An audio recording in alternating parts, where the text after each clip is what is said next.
Les adorateurs de l'atome aiment qualifier les énergies renouvelables d'intermittentes. Qu'en est-il exactement?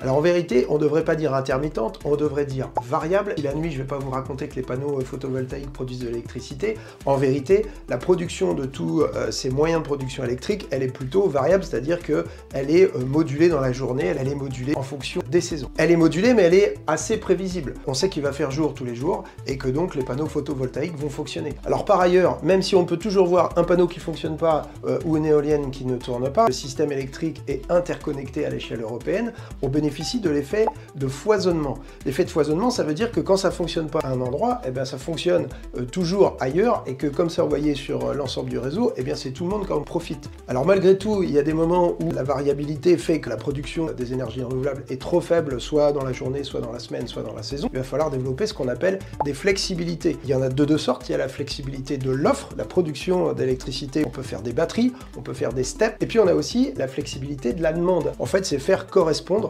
vos pics de consommation avec les pics de production. Et c'est des solutions, la flexibilité de la demande, qui sont vraiment efficaces et pas chères. C'est ça l'avenir en fait du système électrique français et européen.